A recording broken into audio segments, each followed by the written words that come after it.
나누도록 하겠습니다. 우리 종교 개혁을 이제 마틴 루터라는 사람이 일으켰는데요. 근데 이제 종교 개혁을 일으키는 것이 쉽지 않았겠죠. 당시에는 로마라는 그런 교황이 있었고 거기에서 이제 바른 성경 진리를 전하는 것은 쉽지 않았습니다. 그래서 종교개혁을 일으키는데 여러 가지 어려움이 있었어요. 그러니까 이 루터라는 사람이 낙심하고 좌절하고 근심 가운데 쌓여 있었습니다. 근데 이때 정말 지혜로운 그의 아내가 상복을 입고 루터에게 나왔어요. 근데 루터가 깜짝 놀라서 아니 누가 죽었냐고 묻습니다. 그랬더니 아내가 죽었죠. 하나님이 돌아가셨습니다. 그래서 깜짝 놀라는 루터를 향해서 하나님이 돌아가시지 않고서는 어떻게 이렇게 좌절하고 절망하며 낙심에 빠져 있습니까? 이 말에 루터가 더욱 용기를 내어서 그 종교개혁의 가업을 완성할 수 있었던 것이죠. 우리 부활 신앙을 믿는 사람들의 삶은 세상 사람들과는 분명히 달라야 합니다. 불신자들과 다른 삶을 살아야 하는 것이죠. 왜냐하면 우리는 부활하셔서 지금도 살아 계신 하나님을 믿는 사람이기 때문입니다. 기독교 신앙에 있어서 가장 중요한 것은 무엇이냐면 바로 이 부활 신앙입니다. 그래서 우리가 아까 그래서 교동문 읽었는데 거기서도 그런 거 있었죠. 부활이 없으면 우리의 믿는 것도 헛것이고 전파하는 것도 헛것이며 무엇보다 우리의 삶, 신앙생활하는 저와 여러분의 삶이 가장 불쌍한 사람이라고 이야기를 합니다. 그만큼 이 부활, 예수님의 부활하신 사건은 그냥 단순히 우리가 흘려 보내는 사건이 아니라 우리의 삶의 중요한 지표를 나타내주는 정말 중요한 사건이라는 것이죠. 만약에 부활의 사건이 없다면 어떤 문제가 발생하겠습니까? 여러분 우리가 만약에 부활이 없다 그러면 어떤 의미가 있겠습니까? 이 부활이 없다면 우리에게 있어서 영생, 영원한 삶은 없다라는 것을 보여주는데요. 아담을 통해서 죄가 세상에 들어왔습니다. 그래서 그 죄의 결과가 바로 죽음이죠. 죄의 삭은 무엇입니까? 사망이에요. 그러니까 어떤 사람들은 정말 일평생을 살면서 누구보다 죄를 조금 지은 사람도 있을 것이고 또 어떤 사람들은 누구보다 죄를 더 많이 지은 사람도 있을 것입니다. 그러나 죄의 양에 상관없이 죄를 하나라도 한 번이라도 지었다면 그 결과는 무엇이냐? 바로 죽음, 사망이라는 결과를 가져오게 되는 것이죠. 우리 의학적으로 이게 죽음이 뭐냐라고 했을 때 대부분 이렇게 설명을 하더라고요. 세포가 더 이상 재생되지 않는다라는 거예요. 노쇠가 돼가지고 더 이상 재생이 되지 않아서 기력을 다해서 죽는다라고 이야기합니다. 그렇죠? 우리가 왜 죽느냐라고 했을 때는 이렇게 말하는 것이 의학적으로 맞을 수도 있습니다. 그런데 왜 이 죽음, 그렇다면 왜 세포가 더 이상 재생되지 않는가? 이 죽음의 원인이 무엇인가에 대해서는 설명을 온전히 할 수가 없다라는 것이죠. 그러나 성경에서는 뭐라고 이야기합니까? 이 죄의 결과 죽음이 이 세상에 들어왔다라고 이야기를 하고 있는 것이죠. 이 죽음의 원인이 어떤 다른 것에 있는 것이 아니라 죄라고 이야기를 하고 있습니다. 그리고 이 죽음은 사람들에게 두려움을 주죠. 슬픔을 줍니다. 죽음은 우리에게 기쁜 소식이 아니에요. 멀리 하고 싶은 것이 바로 죽음입니다. 우리나라에 뭐 세 가지 거짓말이 있다라고 하지 않습니까? 그 중에 하나가 뭡니까? 늙으면 빨리 죽어야지라고 이야기해요. 근데 이거 거짓말인 거 다 아시죠? 그만큼 죽음은 피하고 싶고 건너뛰고 싶은 것이 죽음인데 부활 사건은 이 죽음의 영향력, 즉 죄의 영향력에서 벗어났다라는 것을 보여주는 사건입니다. 죽음이 더 이상 좌지우지하지 못한다는 것을 보여주는 것이 바로 부활 사건이라는 것이죠. 그렇기 때문에 이 부활 사건은 우리에게 너무나도 중요합니다. 죽음이 더 이상 좌지우지 못한다라는 것은 어떤 의미가 있습니까? 더 이상 죄의 노예가 아니다라고 이야기를 하고 있는 것이죠. 오늘 보니까 안식일이 지나고 안식 후 첫날, 오늘 날짜로 표현하면 주일 새벽입니다. 근심과 걱정과 슬픔을 가진 두 여자가 등장합니다. 막달라 마리아와 다른 마리아. 마가복음의 표현으로는 야고보의 어머니 마리아라고 되어 있습니다. 이들은 예수님의 무덤을 보려고 갔습니다. 이틀 전, 그러니까 금요일에 이 여인들이 따랐던 예수님은 인간이 만들어낸 가장 잔인한 사형 방법, 십자가의 처형을 당했습니다. 십자가에 달리기 전 그 예수님은 채찍에 맞으셨죠. 그 채찍은 동물 뼈라든지 나부로 나비 끝에 나비 달려 있어서 살점이 파였으며, 또한 머리는 가시 면류관을 썼기 때문에 여러 가지 몰골이 아니었죠. 그리고 그의 손과 그의 발은 굵은 대못으로 구멍이 났고, 그의 옆구리 또한 창으로 인해 구멍이 난 상태였습니다.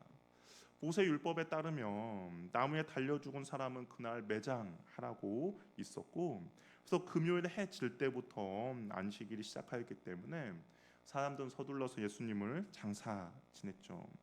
안식일이 지나자 이 여자들은 예수님의 무덤으로 간 것입니다. 예수님의 시신에 향품을 바르기 위해서 갔다라고 이야기해요. 시체에 썩는 냄새를 막는 거죠. 어찌 보면 정말 예수님의 그 비참한 몰골 가운데 이 여자들 할 수 있는 최선을 다하기 위해서 간 겁니다. 이제 이 여자들이 갔을 때 부활에 대한 기대는 없었어요. 그냥 예수님의 시체만 처리하러 간 것입니다. 근데 이 여자들이 무덤에 가까이 가는데 한 가지 걱정거리가 생겼습니다. 뭐냐면 마가복음에서는 무덤을 막았던 돌을 누가 옮길 수 있을까에 대한 걱정이었다라고 이야기해요.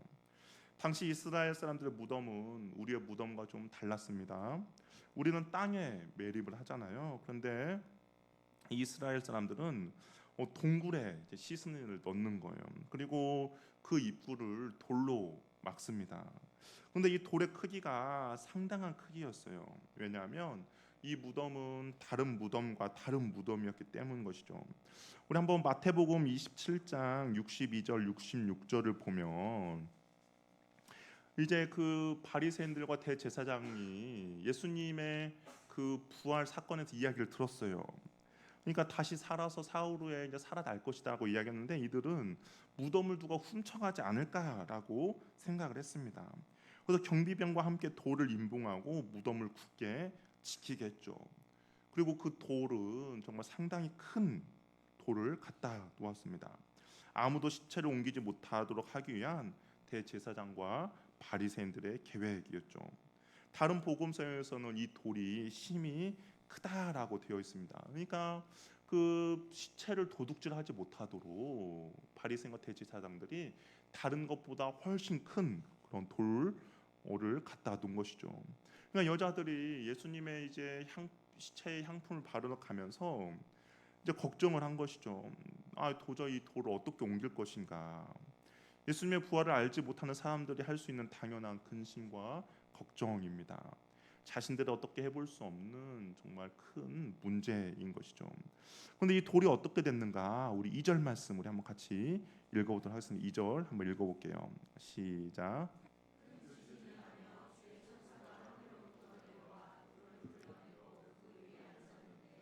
큰 지진이 났다라고 이야기합니다. 지진이 나서 돌이 옆으로 굴러갔다라는 거예요.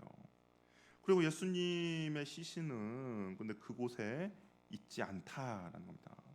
천사가 왜 돌을 옮겼을까? 왜 지진이 나서 돌이 옆으로 옮겨졌겠습니까? 예수님을 위해서였습니까? 예수님이 부활하셨으니까 이제 동굴에서 나와야 하는데 돌이 막혀 있으니까 돌을 옆으로 치우고 예수님이 나올 수 있도록 하기 위해서 돌이 옮겨졌을까요? 아니죠. 왜냐하면 예수님은 이게 부활하시고 나서 우리가 한번 이걸 생각해 보세요. 제자들이 다락방에 모여서 무서워서 문을 꽁꽁 잠그고 있었습니다. 그런데 어떻겠습니까? 예수님 그곳에 나타나셨죠. 그리고 너희들이 평안하냐라고 이야기하고, 그다음에 내 손에 있는 못자국과 창에 있는 창자국을 만져보라라고 이야기했습니다. 그때도 사방이 막혀 있었음에도 불구하고 예수님이 그곳 가운데 오셨죠. 그렇다면 이 동굴도 마찬가지 아닙니까? 동굴에 돌이 있든 없든 예수님은 부활하신 그 육체는 자유롭게 어디든지 갈 수 있는 그런 육체인 것이죠. 그렇다면 왜 돌을 옮겼습니까? 다른 이유가 아니죠. 하나님께서 하신 일을 보게 하려고 여인들을 위해서 이 천사들이 돌을 옮겨 놓은 겁니다. 하나님께서 죽음을 정복하시고 절망과 불가능의 도를 옮기시는 분임을 알게 하기 위해서라는 것이죠. 부활을 믿지 못했던 여자들은 근심과 걱정은 부활하신 예수님 앞에서 아무것도 아니다라는 것을 보여주고 있는 것이죠.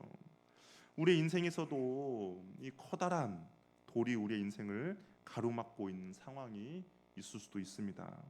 내 힘으로 어떻게 해볼 수 없는 정말 큰 돌이죠. 그러나 오늘 본문 부활하신 주님 우리에게 말씀해 주는 거예요. 걱정하지 말라라고 이야기합니다. 우리가 믿는 주님은 죽어서 무덤에 갇혀 계신 분이 아니라 지금도 살아 계셔서 저 여러분들 위해 하나님 보좌 우편에 앉아 계셔서 우리를 위하여 간구하고 기도하고 계시는 분이기 때문인 것이죠. 이 주님께서 우리보다 먼저 행하실 것이다라는 겁니다. 우리의 모든 필요를 아시는 분이시기 때문인 것이죠.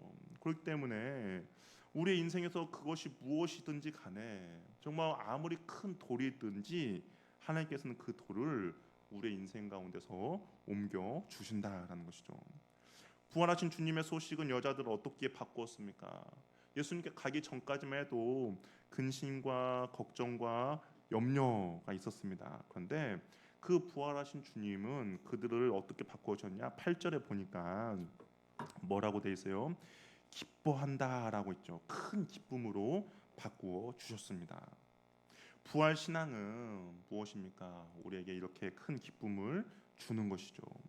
인생의 근본 문제였던 바로 죄와 죽음으로부터 우리를 해방시켜줬기 때문에 부활 신앙은 부활하신 주님은 우리에게 큰 기쁨으로 다가오는 것입니다. 그런데 이 죄와 죽음의 지배에서 벗어나게 된 예수님의 부활 사건만이 죄와 죽음의 문제를 해결할 수 있기 때문인 것이죠. 우리는 부활 신앙이 있기에 눈에 보이는 현실이 힘들더라도 그럼에도 우리는 기뻐할 이유가 있습니다. 예를 들면 이런 것이죠. 제가 가끔가다 예를 듣는 겁니다.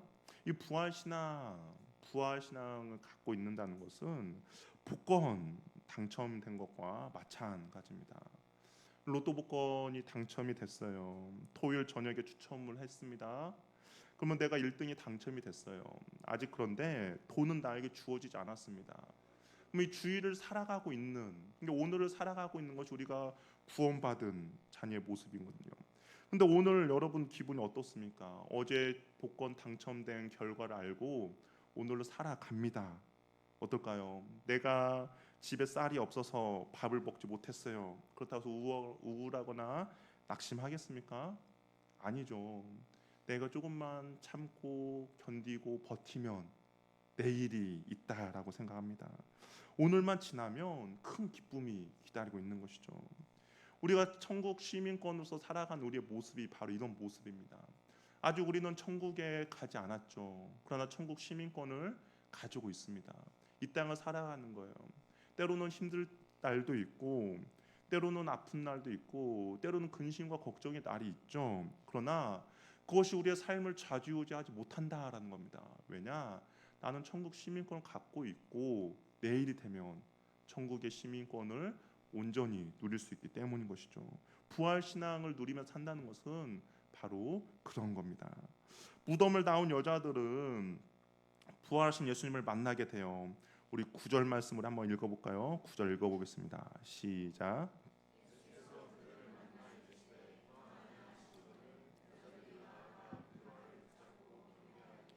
근데 천사의 말을 듣고 갈릴리에 가서 예수님 만날 것이다라는 이야기를 듣고 그들은 이제 기쁜 마음으로 나왔습니다. 근데 예수님 나왔는데 어떻게 됩니까? 예수님을 만나게 되는 것이죠. 그리고 그의 발을 잡고 경배합니다. 당시 문화에서 이게 발을 잡고 경배한다는 것은 왕이나 통치자에게 복종과 경의를 표현하는 행위예요. 이게 부활하신 주님 앞에 경배를 드리고 있는 것이죠. 경배란 바로 이런 겁니다. 하나님의 하나님 되심을 인정하고 그분의 주권 앞에 엎드리는 행위인 것이죠. 우리가 주님 앞에 예배를 드리러 나오지 않습니까? 그럼 예배에 대한 우리의 태도가 바로 이런 태도가 되어야 하는 것이죠. 그 앞에 엎드려 주님의 이름을 높여 드리는 겁니다. 살아계신 하나님을 믿는 거예요. 이것이 우리의 몸을 하나님이 기뻐하시는 거룩한 산 제물로 드리는 바로 영적 예배인 것이죠. 예수님이 살아 계심을 믿습니까? 그러면 우리의 삶은 변화되어야 합니다. 살아계신 주님이 지금 나와 함께 하고 계시고 지금 나를 보고 계시기 때문인 것이죠. 우리가 믿는 예수님이 살아 계시다면, 지금 살아 계셔서 지금 나와 함께 하신 것을 믿는다면 우리의 언어, 우리의 행동, 우리의 생각도 함부로 할 수가 없습니다. 코람데오의 삶, 즉 하나님 앞에서의 온전한 생활을 할 수밖에 없는 것이죠. 이 여자들에게 예수님께서 이런 명령을 내리세요. 우리 10절 말씀도 한번 읽어보도록 하겠습니다. 시작.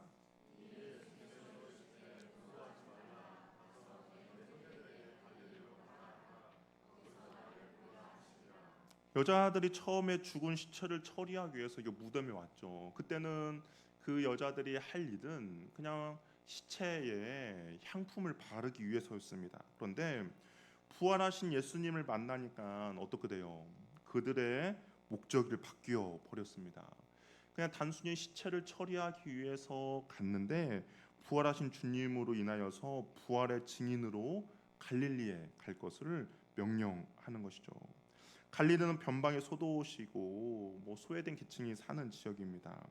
아직 예수님의 부활의 소식을 알지 못하는 사람들에게 부활의 기쁨을 전하라는 그런 명령인 것이죠. 부활의 증인으로 사는 것은 십자가보다 어떻게 보면 더 큰 믿음이 필요합니다. 십자가 사건은 어때요? 누구나 다 봤죠. 예루살렘에 있는 사람들은 아마 예수님의 십자가 달린 소문도 다 듣고 다 봤습니다. 그러나 십자가에 달리신 예수님을 예루살렘에 있던 사람들 전부 보았지만 부활 사건은 그렇지 않아요. 본 사람에 의해서 보지 못한 사람들에게 그 소식을 전하는 겁니다. 우리가 신앙의 원리를 하나 발견하게 되는데요. 여자들 천사들의 이야기를 듣고 믿음을 가졌죠. 그렇죠? 처음에 동굴로 갔습니다. 근데 천사가 소식을 전해줘요. 예수님 부활하셨어. 그러니까 여기 있지 말고 갈릴리로 가라라고 이야기합니다. 처음에는 그 이야기를 들었어요. 그 여자들 믿음을 가지고 그냥 갈릴리로 갑니다. 무덤에 나와서 가는 도중에 어떻게 됩니까? 부활하신 예수님을 만나죠. 그렇죠? 그리고 나서 그 부활하신 주님께 순종하며 나갑니다. 우리가 믿음을 가지고, 그러니까 부활하신 주님을 보지는 못했지만 그 소식을 듣고 믿음을 가지고 순종하며 나아갔더니 주님을 만나게 되는 겁니다. 그랬더니 9절에 예수님을 만나죠. 믿음을 가지고 순종해서 부활의 소식을 전하러 가는 중에 부활하신 예수님을 만나게 된 것이죠. 말씀을 듣고 믿음을 가지고 순종했더니 그 과정 가운데 상황에서 그 상황 가운데 부활하신 예수님을 만나게 된 겁니다. 우리의 신앙도 마찬가지죠. 믿습니다. 그렇죠. 우리가 말씀을 듣고 믿게 되는 거예요. 그리고 그 믿음 가운데 우리가 순종하며 나갑니다. 그러면 그 순종하며 나아갈 때 부활하신 주님을 만날 수 있게 된다라는 것이죠. 우리가 처음에 교회 여러분들이 왔을 때 어떻습니까? 믿으라고 이야기하잖아요. 부활하신 주님을 믿으십시오. 그렇게 이야기해요. 근데 처음부터 굳이 믿어집니까? 안 믿어지죠. 내가 보지도 못하고 만져지지도 않는 그 부활하신 주님 어떻게 믿겠습니까? 그러나 믿고 나아가고 순종하며 나아갈 때 그 부활하신 주님을 그 과정 가운데 만나게 되는 것입니다. 아직 여러분 가운데 그 믿음의 확신이 없다 하더라도 의심하지 마시기 바랍니다. 부활하신 주님이 부활하셨다는 걸 믿고 내 삶 가운데서 그 부활의 신앙을 살아갈 때 주님께서 우리에게 주신 은혜들을 경험하게 된다라는 것이죠. 예수님의 부활은 저와 여러분의 사명을 바꾸어 줍니다.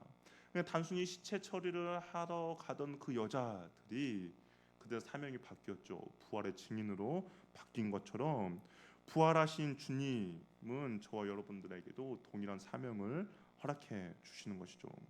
부활의 기쁜 소식을 전하는 것은 모든 그리스도인들의 의무입니다. 부활하신 주님께서 부활을 목격한 사람에게 주신 명령이죠. 그러니까 부활 신앙을 가지고 있다면 우리는 이 기쁜 소식을 주변에 전해야 한다는 것이죠. 부활 신앙을 소유한 저와 여러분들이 전하지 않으면 누가 이 부활의 소식을 전하겠습니까? 내 삶의 현장에서 복음을 전하지 않는데 과연 내가 다른 곳 가서 그 부활의 소식을 전할 수 있겠습니까? 아니죠. 내가 있는 그 자리에서 부활의 기쁜 소식을 전할 수 있어야만이 내가 어느 곳에 가든지 그곳에도 부활의 기쁜 소식을 전할 수 있게 되는 겁니다. 예수님께서 분명히 다시 살아나셨습니다. 부활의 신앙은 그저 계란을 먹는 것으로 끝나는 것이 아니다. 누구도 옮길 수 없는 우리의 인생의 무거운 돌을 옮겨주실 주님을 기대하는 것이죠. 이날은 죄와 사망의 권세를 깨뜨리시고 다시 살아나신 주님을 바라보면서 우리에게 부활의 기쁨이 있음을 믿고 나아가는 겁니다. 또한 이 날은 살아계신 하나님을 경배하며 예배자로 살아가는 것이죠. 그리고 이 부활의 기쁜 소식을 전하는 새로운 사명도 부여받는 날입니다. 우리 부활 신앙을 가지고 살아가는 저와 여러분 되기를 바랍니다. 우리가 신앙생활 하는 거 그냥 죽어서 사라져 버린 하나님을 믿고 의지하는 것이 아닙니다. 여전히 지금도 살아 계신 주님을 믿고 경배하며 나아가는 것이죠. 그렇기 때문에 그 살아 계신 주님이 살아 계시기에 내가 어떤 힘듦과 어려움과 아픔과 고통이 있더라도 우리가 두려워하지 않는 이유는 그 살아계신 주님이 오늘도 나와 함께 동행해 주시고 그 살아계신 주님이 오늘도 나를 붙들어 주시고 그 살아계신 주님이 오늘도 나에게 은혜를 베풀어 주시기 때문인 것이죠. 그것이 바로 부활하신 주님을 믿고 나아가는 저와 여러분의 삶의 모습이 되어야 할 것입니다. 주님께서는 부활하셨습니다. 그 살아계신 주님을 먼저 믿고 의지하며 무엇보다 경배하며 나아가는 저와 여러분이 되기를 바랍니다. 함께 기도하겠습니다.